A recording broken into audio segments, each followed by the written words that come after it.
Welcome to the world of probiotic foods. This is Cultured Food Life with your host, Donna Schwenk. Welcome, everybody, and thanks for joining me. Today, we're going to be talking about inflammatory bowel disease, Crohn's disease, ulcers, and fermented foods. Now, I've seen cultured vegetables, kombucha, and kefir help with so many gastrointestinal disorders. I've witnessed it firsthand with my son, healing from an ulcer that he was causing him severe pain every time he ate.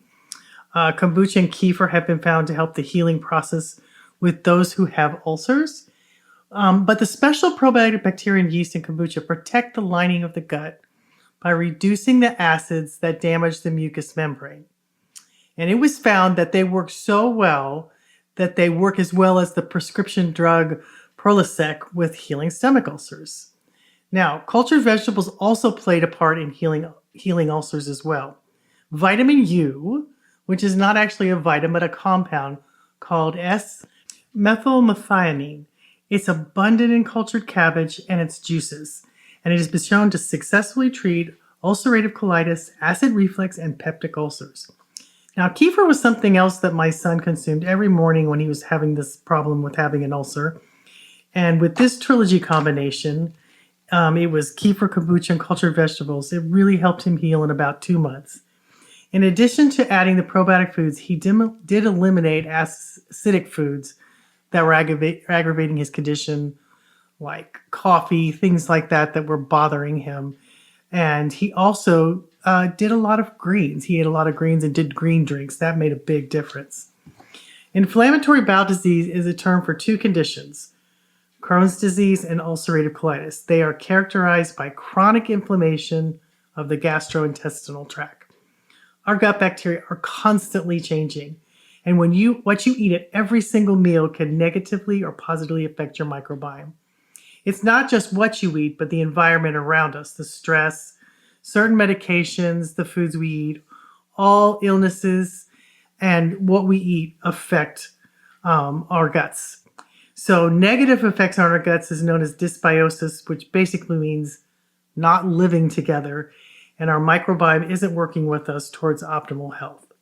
Now, symptoms of dysbiosis can include digestive discomfort, such as belching, bloating, the urgency to go, the bathroom a lot, constipation, cramping, diarrhea, food sensitivities, foul-smelling stools, and irritable bowel syndrome. It can also do acne, anxiety, fatigue, depression, skin conditions. All of those are signs of something going wrong in the gut. And our digestive system forms one of the barriers between the outside world and our internal structures. Eli Meklichoff won a Nobel Prize in 1908 for identifying a link between the digestive system and the immune system. And his work demonstrated that by manipulating our microbiome with friendly bacteria, we can enhance our health and boost our immune system's healing power. Now, there was a trial done with kefir in Crohn's disease in 2018. And what it showed was that consuming kefir may help with all these symptoms that people were having with Crohn's disease. And it also helped to reduce inflammation. So the patients with Crohn's disease were selected randomly to receive the following treatment: 400 milliliters a day of kefir twice a day for 4 weeks. The results determined the patient using kefir that there was a significantly statistically improved in abdominal pain, bloating, and quality of life when compared with the control group in the last 2 weeks. So the difference was found in terms of bloating and feeling good when the symptom log data of the first 2 weeks and the last 2 weeks of patients with Crohn's disease was examined. Now, there was an author and a guy, Jordan Rubin, he's head of Garden of Life, sells a lot of supplements, all kinds of things that really help in health, and it's sold in most health food stores. But he had a serious and debilitating Crohn's disease where he was so skinny and so thin, and he's a tall guy, and he was under 100 pounds, and he was very bad. He'd been to doctors all over the world, and he wrote a book called The Raw Truth. And in that book, he said he drank several quarts of kefir a day, and then he ate other probiotic fermented foods and supplements to heal from this dreaded disease. And then he went on to found Garden of Life health company and has really made a significant improvement in people's lives with some of his products. Now, another thing I want to talk to you about is fermented vegetables. This is a very potential treatment for IBS. Our bodies are deeply connected to the world of microbes. And when it comes to IBS, the role of gut bacteria is becoming more and more clear. So it goes like this. For millions of years, humans have lived alongside microorganisms, and we developed systems to recognize which ones are harmful and which ones are helpful. Some bacteria, like those found in fermented food, are beneficial because they co-evolve with us to support our health, while other foods can cause harm and need to be flushed out. So what does the body do when it wants to flush something out? It usually causes diarrhea. And we often think of diarrhea as a response to food poisoning or acute infection, but in chronic conditions like IBS, it may be the body's way of trying to deal with an imbalance of harmful gut microbes. And when harmful bacteria overtakes the gut, it can lead to ongoing issues like chronic diarrhea, especially in cases of post-infectious IBS, after an infection from bacteria like E. coli, Salmonella, and some people continue to experience these discomforts because these bacteria can linger or disrupt the gut microbiome. This imbalance can make it harder for the body to heal, and that's why restoring balance to the gut microbes can happen through fermented foods that are very rich in beneficial bacteria, and the body knows how to assimilate these foods easier than taking supplements, so it can be very helpful in relieving the symptoms. By nurturing your gut with probiotics and healthy fermented foods, you support the body's natural defense system and help it regain its balance. Fermented foods have like a protective halo on them that allow them to get to the parts of the body that is needed, while probiotics can sit in the stomach acids and die. But probiotic foods do very well to speed to the parts of the body where it can reset the gut microbes and really make a big difference in helping to heal and restore the microbiome. Now, research on fermented vegetables for irritable bowel syndrome suggests that fermented vegetables may offer therapeutic benefits for managing these IBS symptoms. And here's what we've learned. Probiotic benefits. Fermented vegetables like sauerkraut and kimchi are packed with beneficial bacteria or probiotics. Pickles have them too, but they have to be the kind that are fermented with live cultures. And they can work a wonder on your gut. And the juice works just as powerfully as the vegetables themselves. So even just a spoonful can make a huge difference. For people with IBS who often struggle with an imbalanced gut, these probiotics help restore balance and harmony to the microbiome. They ease the IBS symptoms. They regularly enjoy fermented vegetables, as shown to improve IBS symptoms like bloating, abdominal pain, and irregular bowel movements. So the combination of probiotics and the powerful bioactive compounds in cultured vegetables and in the cultured veggie juice found these foods help to reduce inflammation and support smoother digestion. So restoring gut health with fermented vegetables doesn't just provide relief, they actually help restore the microbiome. And this is key in supporting digestion, reducing the gut lining permeability that makes you have leaky gut, and tackling some of the root causes of IBS. And you don't need very much. The secret in cultured vegetables is Lactobacillus plantarum, which is a powerful probiotic. It's a transient one, so it doesn't last in the body but like 3 days. And you give it some of that, even if you only did it a couple times a week, it would make a big difference. I encourage you to have a spoonful every day. You don't need a lot, that or the juice, but it does make a huge difference in restoring your gut microbiome, but also helping to repair that gut lining. Now, prebiotics that are in fruits and vegetables or substances found in foods or supplements that have prebiotics really help to grow your probiotics in your digestive system. So prebiotics act as a fertilizer to promote the good growth of bacteria in your gut. And prebiotics are there are different varieties of fiber, and they work with the body's own digestive juices and enzymes. And things that can't effectively get broken down when you have a lot of prebiotics in your diet, that makes your good bacteria grow, which helps you to break down foods that you would otherwise struggle to digest. Nothing can change you more than adding tons of these types of food into your diet. We sell a prebiotic supplement called Prebio Plus, and but when you're first really struggling with this, you only need like a pinch, just a small amount, and that will help your gut flora to really flourish. Now, William R. DiPaolo, he's a PhD, the director of the Center for Microbiome Scientists and Therapeutics at the University of Washington School of Medicine in Seattle, says, if you want to colonize and grow something, you plant seeds. Those seeds would be the probiotics. Prebiotics, in contrast, are the fertilizer that you put on the garden.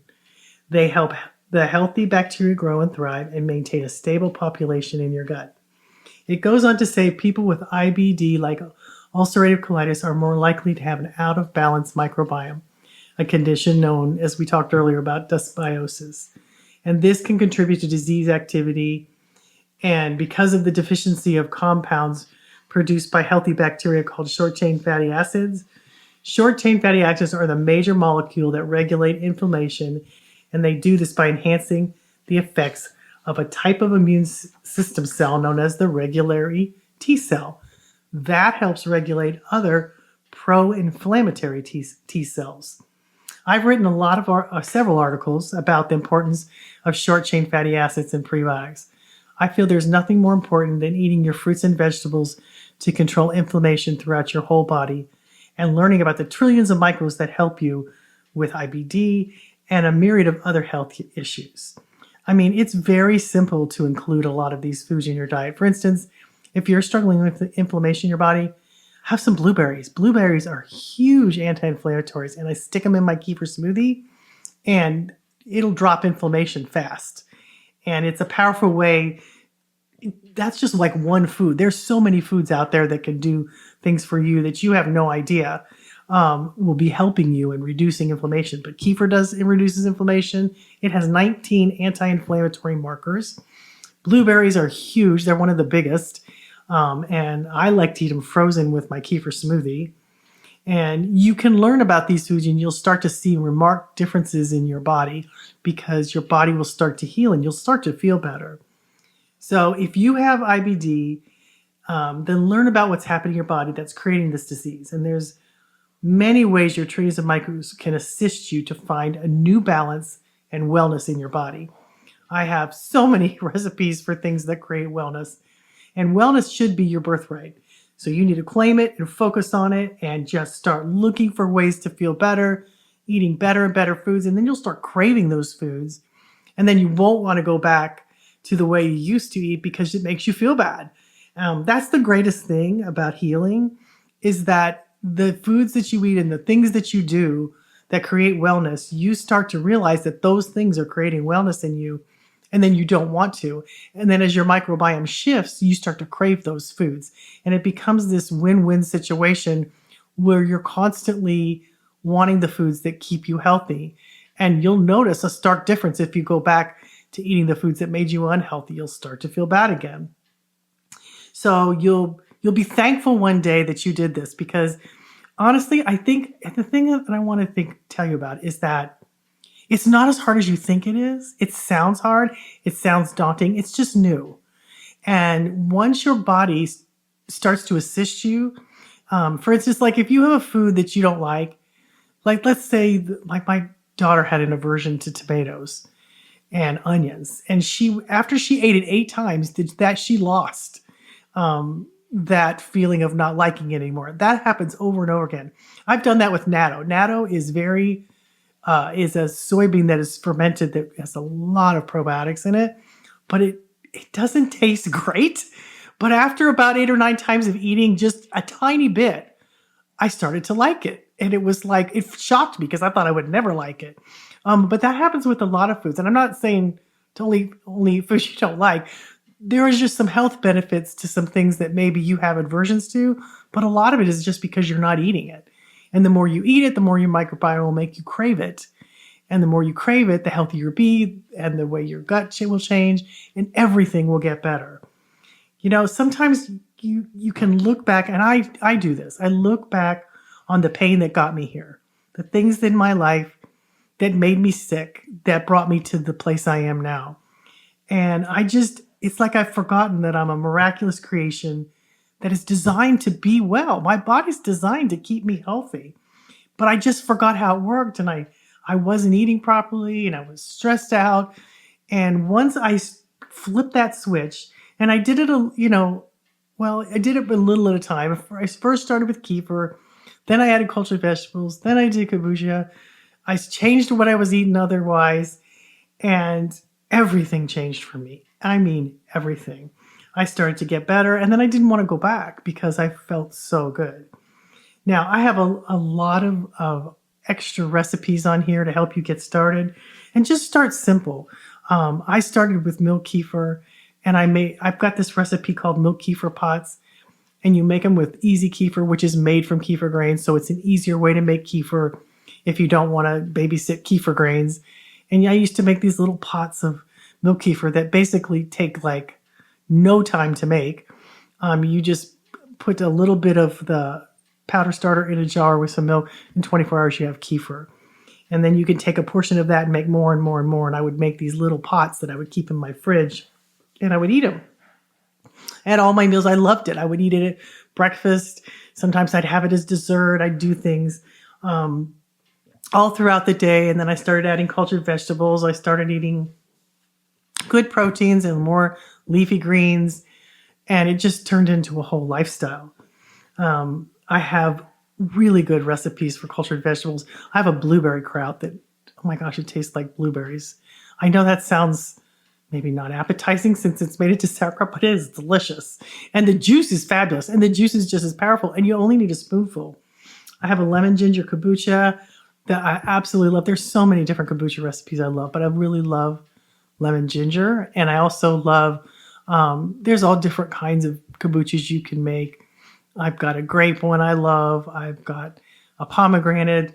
And I'm just going to put a few of them in this article, and then you can link in the description. You'll see the article, and you can go to the article and read more about what I said, and also check out some of the recipes. The thing about it is that it doesn't take a lot to change. It just means you need to get going. And if the only thing you do is milk kefir, it will change your life. It did me. I mean, I was shocked at all that milk kefir did for me, and still am. And that's 23 years later. I'm still drinking it. And it has made such a difference in my life. It was the catalyst for me to understand my own microbiome and what it does for me every day, all day. And everything I eat helps me digest it. And I am actually getting ready to go have a blueberry smoothie right now because I haven't had one yet today. But it's one of my favorite things to do. Especially, I've been doing a lot of pumpkin ones this fall, pumpkin kefir smoothies. And it's just, I do all different kinds of things because I need it every day. It makes such a difference in my life. It keeps my blood sugar down. It keeps my blood pressure down. And it makes me feel good. It makes me emotionally feel happy because it has your gut is connected to your brain. So what you eat, if you're having IBD and all these problems, it's also affecting your emotional state. And eating foods that your body knows what to do with, that are living and alive, full of probiotics, full of vitamin C, B vitamins, more B vitamins than you can get in other foods. So much, because the process of fermentation increases it and makes it grow and allows you to get those nutrients that often are locked up in like, for instance, in regular breads. You can't get those B vitamins out of the bread unless it's fermented or sprouted, because it has the phthalates in that keep you from digesting them, enzyme inhibitors, things like that. So all of these foods help you to get more nutrients, which is what your body's made out of. I mean, everything you eat is what your body is made out of and what you're walking around with. So take a look at what you're eating. I mean, if you're eating a lot of junk food and fast food, which is so hard on you, you're probably going to have some problems with your gut, because your gut wants those fibers and probiotic foods and prebiotic foods that can create wellness and keep you well. It's designed to keep you well. That's what your body's supposed to do. But we have forgotten that because wellness is not the norm. It's becoming the exception. So, but I want that for you because that makes all the difference in the world. When you feel good, you guys, it makes life exciting and it makes life a joy to live because I love the foods that I make. I mean, that's why I have so many crazy recipes because I find ways to really enjoy my food because I'm a foodie and I find ways to enjoy them and share them with others and also create wellness in my body and yours. So thanks for listening, guys. I hope this helps. And if you're struggling with this, don't be discouraged. Your body can heal. It's designed to do that. Give it what it needs and it'll work together with you. And it's going to teach you so much. It's going to teach you how to live and how to eat. And you're going to love it because it's going to create wellness in you. And once it creates wellness in you, it just spreads to others. It just has to because you become a light to other people. And that is what we really need in this world. People really need to have hope and light. Cultured foods they are just my angels that came to me when I was really struggling and made all the difference. So thanks so much for listening, guys. And I hope that you'll try some culture. Even if you just try kefir, just give it a try. That would be a great place to start. Start with the easy kefir. That's the easiest one to make. And you can make as much or as little as you want. It's hard to screw it up. So that's kind of where I started when I began. So thanks for listening, guys, and we'll talk to you next week.